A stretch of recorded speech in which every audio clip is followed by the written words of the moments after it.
Hi there everyone, Lars here from Camille's Harem. Not just a podcast for novice writers by novice writers, but also a YouTube channel by novice writers for novice writers, because writing is an adventure, it's more fun with friends. And in this D&D episode, instead of looking at how playing Dungeons & Dragons can help us improve our writing, I'm going to look at the use of D&D within an established story and theorize who the main villain is going to be in the upcoming season of Stranger Things.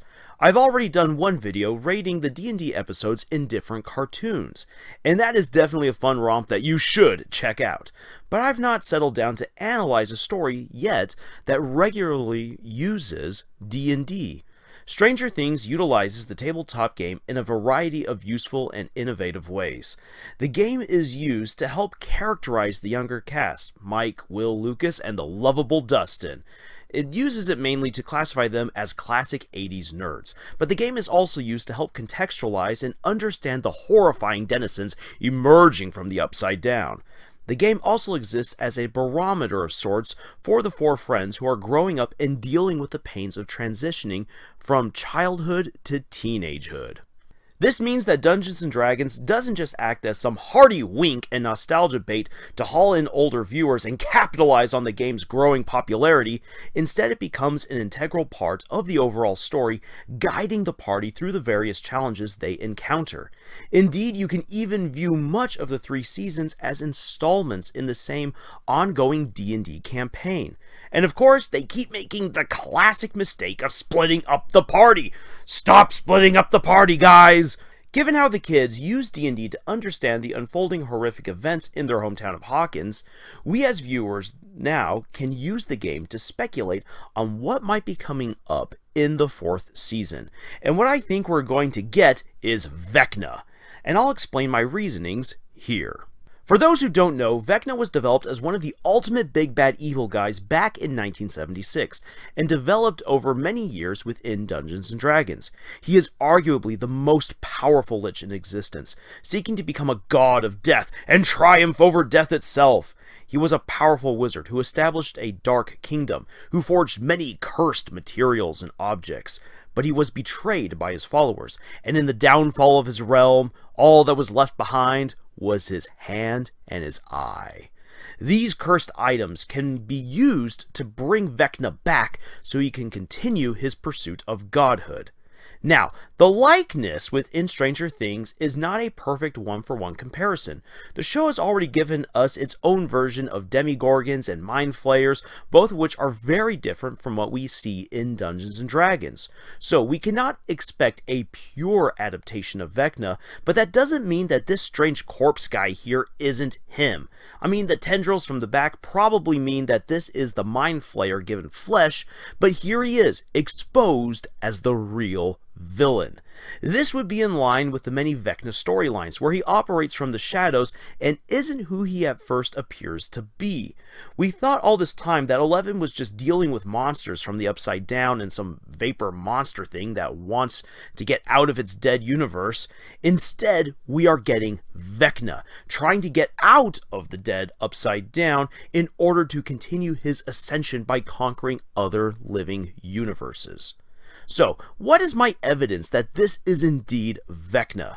Remember, he is summoned by bringing together his eye and his hand, and whatever else the dungeon master for this campaign decides is necessary to summon Vecna. Stranger Things doesn't deal with items though, instead Stranger Things is all about people. So, who are the people that Vecna needs to get to Earth? He needs 11, who's potentially the hand. Will also was his way of looking out onto Earth and influencing events there. So it's very clear that Will is probably the eye. And it's also really clear that Max is going to play a bigger role in this season, as we see her levitating and everything right there. There's a very clear focus in the trailer on Max and her relationship with her brother. So very likely these are the 3 people that need to be brought together in order to bring Vecna back. But also there is this curse that we need to deal with. And all this time we thought that the fabric of reality in Hawkins was weak simply because the US government had been experimenting with Eleven's powers. But instead it said that those powers and those experiments already pushed on a very weak point in the fabric of reality due to a curse. So, what exactly is this evil spell? Don't know. Well, that will be the focal point for Season 4. Suffice it to say, bringing together the key characters throughout the series will fully activate the curse. Furthermore, making this corpse guy Vecna would also make sense, knowing what we do about the Upside Down, being this dead, decaying dimension. It fits the Lich's nature and his conquest of other living universes. It just fits in perfectly with what's been established for Vecna within Dungeons & Dragons lore and canon. Making the main villain Vecna also justifies the growing scope and scale of the series. Many critics have lambasted Stranger Things for becoming pretentious and overbloated. The first season is a masterpiece of small-town horror. It works beautifully with a small cast, dealing with an unexplained monster, and ending in ambiguous fashion.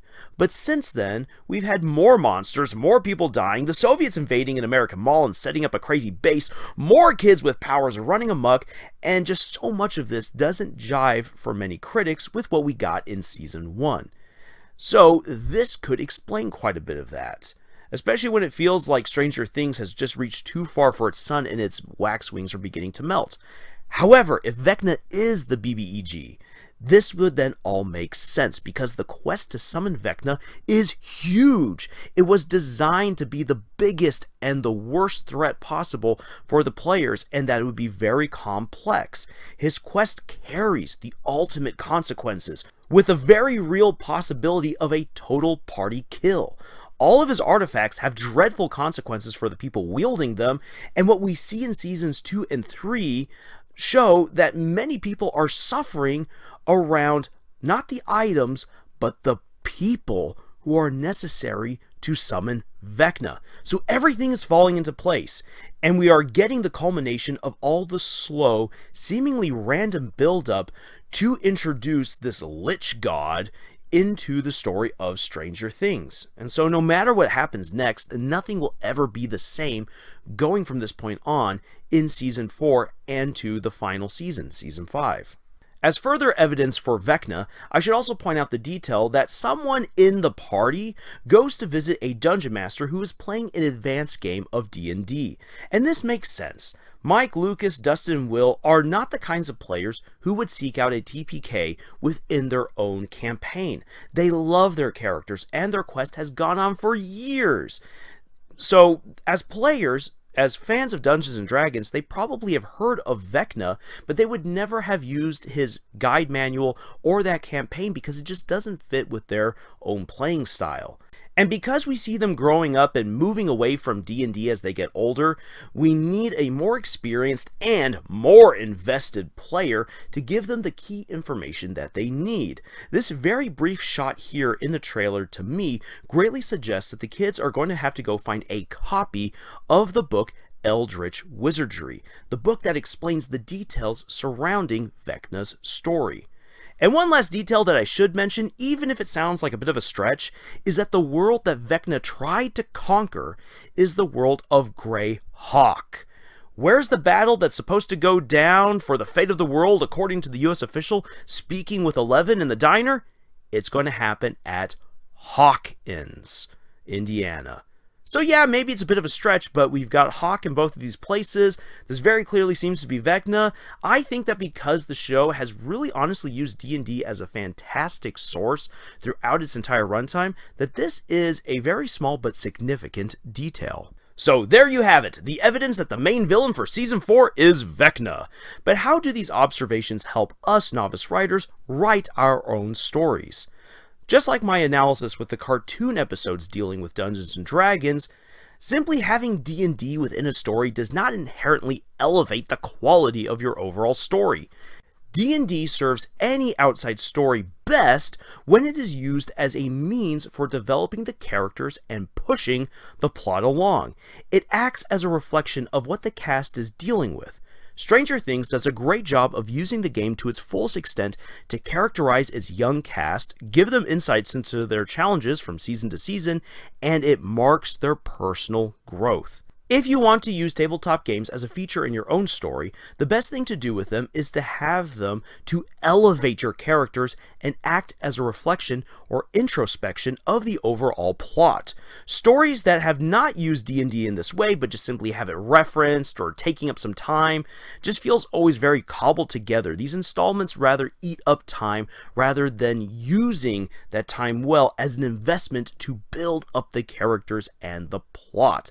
And honestly, the same thing can be said for any sport or hobby that is included within a story that is simply there to just eat up time. No, we don't want to eat up time within a story. Use these elements, use these games or hobbies or what have you, these sports, in order to characterize your characters, or to better yet, use them as constant points within your story to elevate them and to help push the plot along. Alright, that will do it for my analysis, theory, and writing advice in this video. If you'd like more, please check out our other videos here on YouTube, or drop by our podcast, Camille's Harem, found on Podbean, iTunes, Google Play, Spotify, the works. We have writing challenges and exercises over at our Pinterest page, and we would love for you to join our growing community of novice authors. Links for all of that and more are down in the description. And until the next video, y'all, thank you for joining us on this adventure that we call writing, and tschüss.